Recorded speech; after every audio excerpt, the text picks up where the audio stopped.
right, here we go. So, episode number 5 of The Handbag Husband. The Handbag Husband. Yay!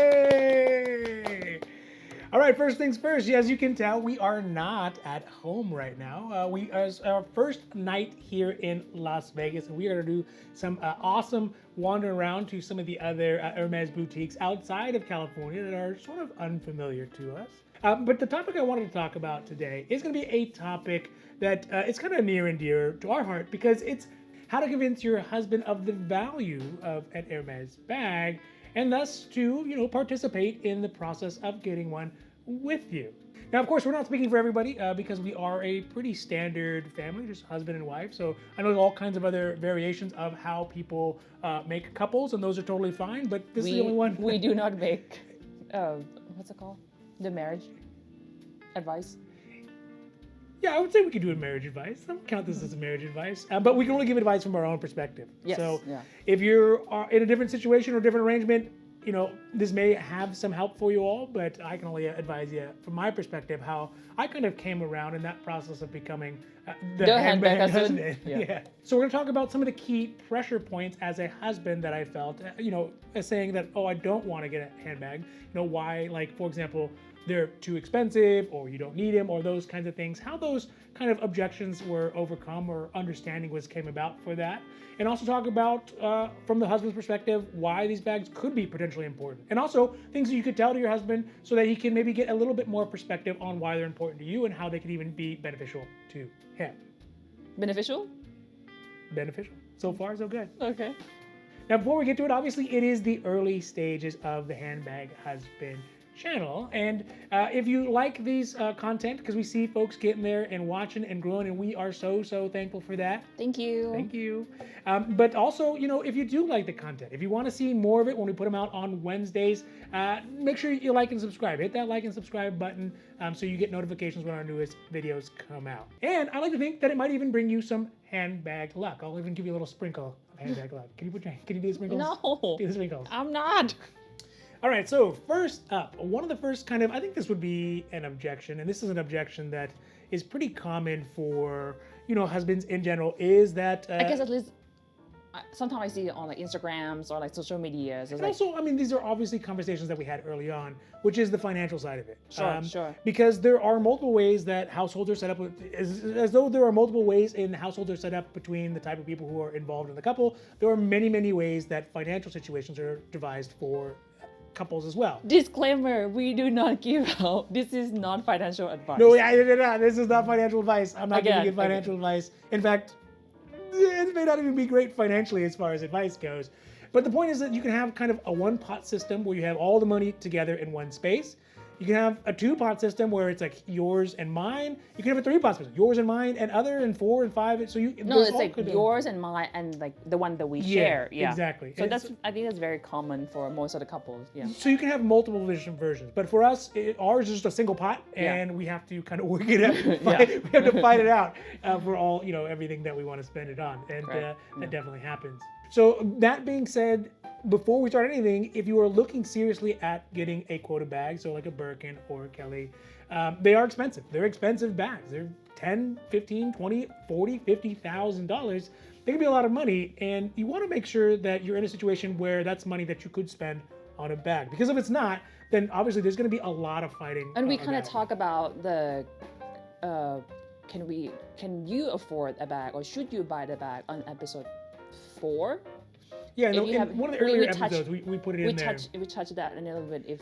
About when you should feel financially, or at least when we began to feel financially comfortable to do it. You do whatever you want, but for us, we had a specific time and a specific kind of trajectory that we thought would be good. And I'll put a link somewhere around here for it as well. So.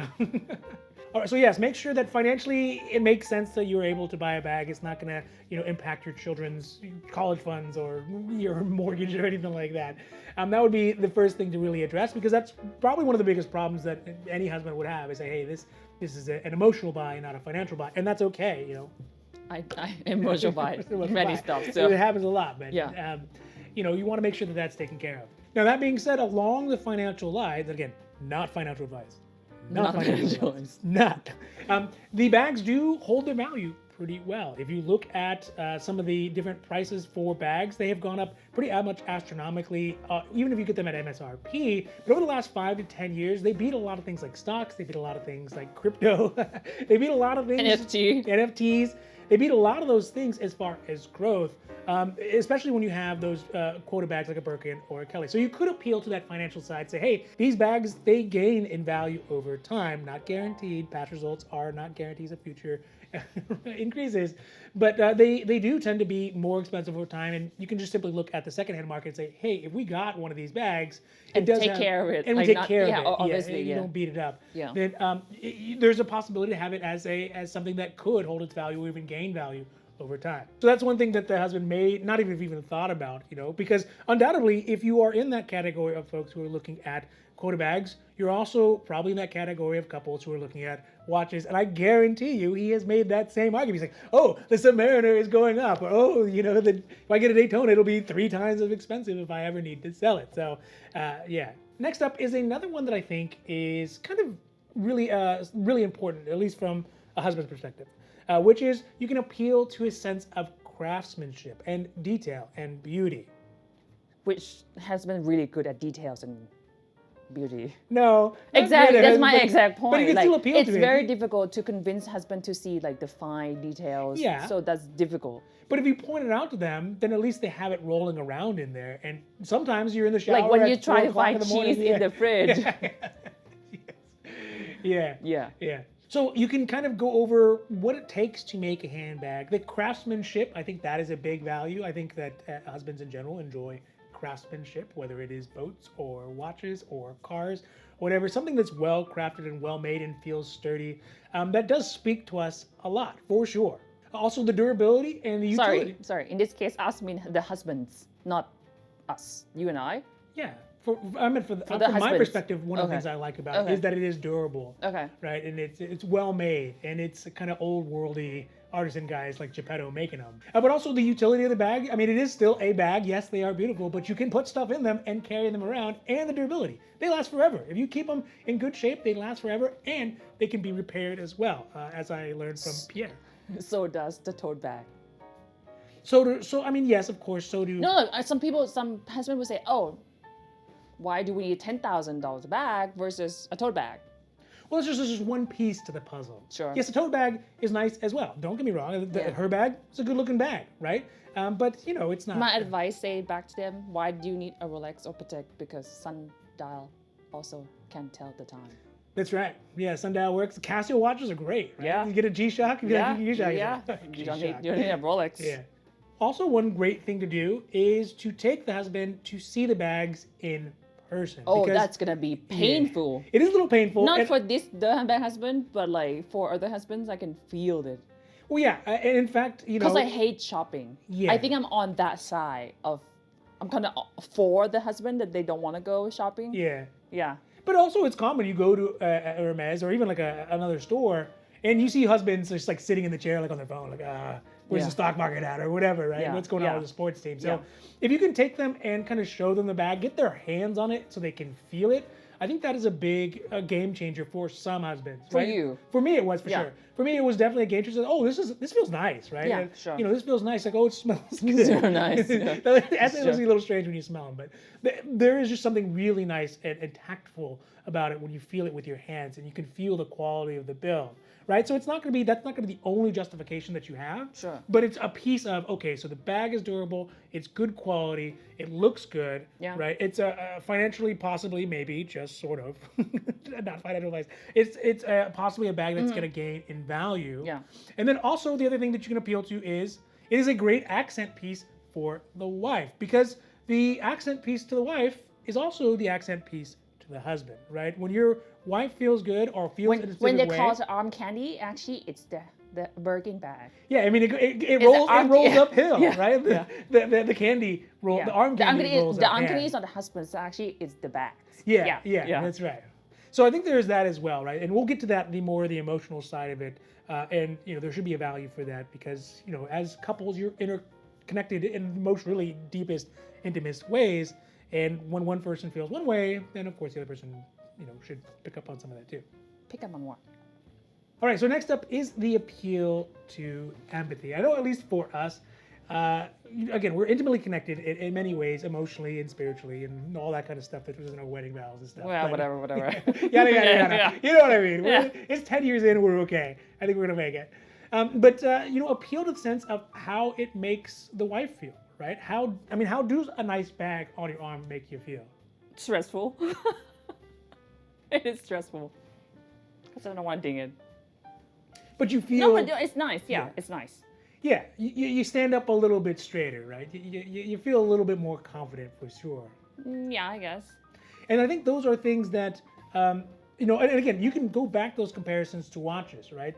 When we first got Submariner, it was completely by chance. And at that time, you couldn't tell me nothing. I felt like I was 10 feet tall, right? And so having that understanding from the husband side and saying, hey, look, it's similar with a handbag, I think that brings an appreciation in some way, kind of an emotional appreciation that I feel like the wife can convince the husband by understanding the husband, say like you were just comparing, right? He must, if your household be able to, or you think of like try to get an Hermes bag, meaning you'd probably be somewhat financially sound, meaning the husband probably have some, what's it called, like wants for his toys, quote unquote toys.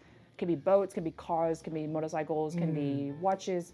I think you can just basically compare that to whatever his hobbies. Yeah, I think so too. I think that is an accurate depiction. And in fact, it kind of puts him in a situation where he can't be like, oh, I want this object, but also not understand that you also have a similar argument for the same type of thing. Yeah. Yeah. But again, this is not a race, meaning it's not like, oh, you get one, I get one. You get one, I get one. You don't want to turn into an arms race, right? Yeah. Where you end up with a bunch of stuff you don't want. Yes, because you just wanted to make sure there's a tit for tat. Correct. That's not okay. But again, mature couples, people who are in that situation, I think that they can work those things out, right? Yeah. It's a give and take for sure. Yeah. Okay. So last up, I want to talk about things that maybe you hadn't thought about with regard to the bag, because you see it and you're like, oh, that's pretty. Okay, it is pretty, right? But let's get down to some specifics and some specific concerns that as a husband I had when we started first getting these bags. So you want to address some of the concerns that the husband has, that maybe he has lurking around and he's just not communicating to you, or I guess let us know what kind of concern that your husband might have. Actually, maybe we can workshop something to put together a master's thesis on why you should have a bag, a PowerPoint. For his thesis. So I know I had some very serious concerns about having a bag. First one, of course, is the safety issue, right? I know we live in Los Angeles, although we are here in Las Vegas at the moment. So we're here in Las Vegas at the moment, but Los Angeles is a place where, there are safety concerns, and having, the wife walking around with a bag that's $10, $15, $20, $50,000, there are concerns with that. People get jacked a lot, especially here in Los Angeles, especially right now. So, I think that that's something you would have to have a conversation and say, hey, this is when we can use the bag, this is when we shouldn't use the bag, or even sort of have a plan as while somebody's out, while the wife is out with the bag, or even if I'm out with a bag, have kind of a safety protocol for potential situations that could come up that could jeopardize our safety. The bag is never worth anyone's safety. It definitely is not. But, ideally, if you can be proactive, you might be able to at least have a plan if something comes up where you have to make a decision between yourself and the bag. Like what? Like someone tries to rob you at gunpoint. You're like, here you go. Yeah. It's not worth it. Sure. Yeah. But that's a concern that my husband might have. So preventing you from getting the bag. Correct. Like, is it painting a target on your back or on your arm in this case? Yeah. For people who are looking to snatch them. Also, they get stolen a lot. Like while you're people are in restaurants, people are sitting down. Someone just comes up, whoop, takes them from the back, takes them from the little hanger on the table. They take them a lot. So just kind of be prepared for that. And also, if you can add it to your homeowner's insurance or add it to something like that, those are great opportunities to have them. And so if it does happen, at least you don't get such a financial hit for it. I guess for me, when we are out and about, whatever I do, I would say like, hey, I put my bags over here. I always tell you, it's like, hey, this is where I put my bag. Yeah. So he always kind of like aware of it. This is where my bag's at, and then not just me trying to look around, like he also looking around for me too. And that's super common, but that is a big distinction between, having a bag that has valuable things like money and your credit cards and your IDs, which a lot of people will say, hey, watch my bag because of this. And also having a bag that itself is worth more than most of the things that are inside of it. Yeah, because Right, so these that- days who's carrying cash? Yeah, I mean, who's can't? Yeah, so the distinction Yeah. in there is a big deal. Next is maybe a little bit softer of a situation, but it's still a concern, is the social concerns, right? Once you get into a situation where you have kind of a display of a luxurious item, it's a conspicuous consumption, then there are social concerns about how as a couple, how you're seen with those bags and the perceptions of you carrying those bags around or doing your daily activities or even showing up to random places, because you get a lot of positive social consequences. People are like, oh, I love that bag. That bag looks great. Where'd you get that? Et cetera, et cetera. But the things that are not said may be like, oh, these people are trying to show off, or they maybe even treat you less good because you have something like that. So, or even with your friends or people like that who knew you before you had a bag and now I know you after having a bag, there might be a different kind of connotation to them and things like that. And that was definitely a concern to be concerned about. So we'll probably do a whole video on that one, the social side of it. But yeah, it's one thing that I know I had concerns about. Next up, the other concern, a big one, which is a really serious one, and we're only kind of really learning it now, is the maintenance of the bags. Where do you put them? How do you keep them in good shape? How do you literally keep them in the right shape, right? My baby. Yeah, right. How do you take them out and make sure that they don't get dirty or don't get wet or don't get destroyed? Those are all serious concerns, especially as you are planning what you're doing. And as a husband, I got to listen to you. Oh, I can't do that today because it's going to rain. I can't bring that bag today because it's going to rain. It doesn't really rain, but right now we have hurricanes. Yeah, there's literally hurricanes. Yeah, there's literally hurricanes. So those are concerns that come up, and those take up time, and they take up energy, and they take up planning. And again, they may not be specific issues that I have as a husband dealing with the bag, but they come up as specific issues that I as a husband have with dealing with the wife, with dealing with the bag. Sure. And lastly, the last point I think I want to talk about is the biggest one. The biggest kind of, I wouldn't call it a regret, but it's something that I wish I would have known about before we had gotten the bag, is the process of getting the bag, one. So, going through the process of getting bags, going around and talking to the right people, building those relationships, which I think are cool, but there's a financial aspect to it. You have to buy stuff. You got to be a part of the Hermes kind of process. You got to get into the system, and that takes time and energy and money. But also the flip side of it is the emotional side when you don't get it back. Oh, yeah. Yeah, right? So when you start living an Hermes-centric lifestyle, then when you're traveling around and there's an Hermes within a reasonable distance, you're like, oh, we're going to go to trigger. Hermes. Yeah. I need to go there. Yeah. Let's plan. Like Pavlov's dog. Yeah. You hit the bell, Yeah. you're like, we got to go to the Hermes, Hermes store. Yeah. At least see if maybe we can get a Birkin. Fingers crossed, it's 1 in 1,000 chance, but let's see if we can get a quota bag. Right? We never know. We see people on the interweb who are like, oh, on the interweb. The interline. Some people on the interweb who come. I asked Jeeves. MapQuest. So you so you show up and you hear people say, "Oh, I got a bag, no purchase history. I just wandered in and they gave it to me." Right? They offered it to me. So those are always lingering in the backside of your head because the enjoyment and the fulfillment of that process of getting the bag is so good that you're willing to take the chance when you're ever within striking distance. Or even as we plan, for example, when we go to Europe, we plan past around where the different Hermes stores are. And the thing is that most of the time, you're not going to be successful. A majority of the time, as someone starting off, you're not going to be successful. You're going to get rejected a lot. And that takes a serious emotional toll on a couple. Definitely. Yeah. I think I've learned, I think I'm almost over it. I cannot say I'm down for everything when I get rejected. Yeah, it's still a little butthurt, right? Yeah, it's like, sure. I know I'm not gonna get it, but why not me, Yeah. But at first it was so stressful. We're supposed to be enjoying the trip on vacation, but and I'm not saying the trip has been ruined. No, but it was not. It's just like a little, hey, this trip was great, the but mood is it would have dampened. been better if we had gotten a bag in addition to it. Yeah, true. Yeah. So that is a real legit consequence and a concern that as a wife you may have to figure out how to allay with your husband. How do you deal with it? I think that the way is you prep, right? You say you can hype yourself up and we're gonna go in, we're gonna get this, but also hey, it's okay. If we don't get a bag, let's say in advance of going in, if we don't get a bag, let's not pout about it. Or let's have a strategy for after if we don't get a bag, we're gonna go eat some ice cream, or we're gonna go eat some gelato, or we're gonna go drink some champagne, or we're gonna go do something else to get our minds off of it and not dwell on it for the rest of the trip, or even affect the way that we perceive things going as we plan to go to the next Hermes, right? You go to one, it doesn't happen. You go to the next, it doesn't happen. You don't want to go into the third one and be like, Sure. So And also on the flight back, you don't want to be like, oh, sad. Yeah. Yeah. So that is, have a strategy, have a coping mechanism to deal with, and also have a conversation prior and be like, the odds of getting this bag, first time never being in this store, is very low. Even having been in the store, even having been an existing run-in client, you're going to come into a situation where you're not going to get bags when you need them or when you want them or when you feel it's appropriate, and you got to have a plan for that. Wish. Champagne. Champagne and caviar. Champagne and caviar, yeah. So that is it for today's Handbag Husband, and I really hope that it brought you some kind of perspective from a husband's side and a wife's side. We're in this together.